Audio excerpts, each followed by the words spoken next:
So the scan is over now, and you can see on the left here we have our website. Clicking on it will show you some results of the spider when it was looking for the files.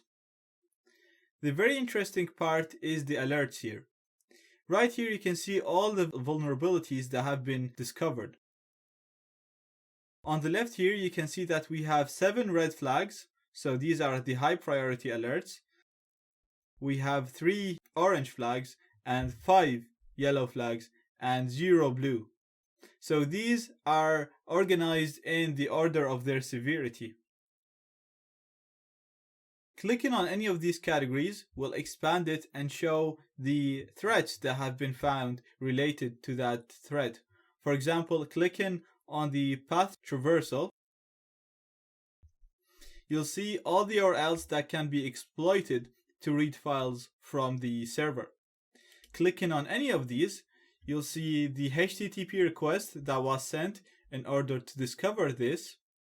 You'll see the response, that why the tool thinks that this is vulnerable, and we can see that in the response the tool was able to get the contents of etc password.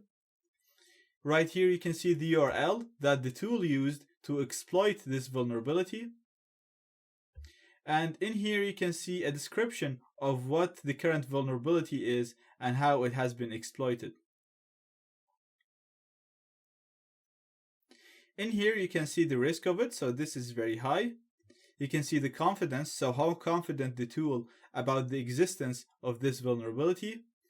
You can see that it's been injected into a page, and the attack is trying to get etc password. So let's try and right click on this and open it in browser. And as you can see now, it exploited it for us and it showed us the output for this vulnerability, and we can read the contents of etc password. And you can see that the exploit is being exploited in this URL right here. Let's have a look on another example. For example, a cross-site scripting. And again, the tool also checks for post and get parameters. So sometimes when the injection is sent into text boxes, or even sent without text boxes, if it's sent in a post parameter, you won't see it in the URL. So it actually checks for post and get. And you can see here it found a vulnerability in a post request in the register page. And it also found one in a get page.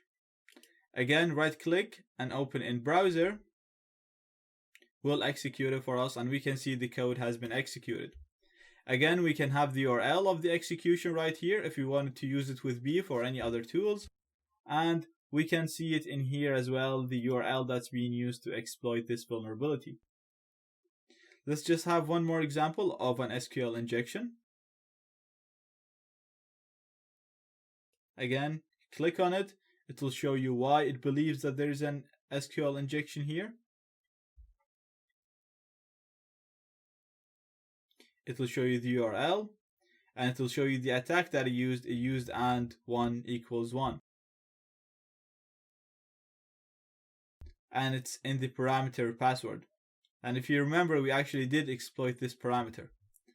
Opening this in the browser will show us that the injection is working, and it's using a username and a password called ZAP. So the tool is very simple, very powerful, and very useful. You can play around with it. You can play around with the proxy and with the options and see how you can enhance the results and achieve even better results.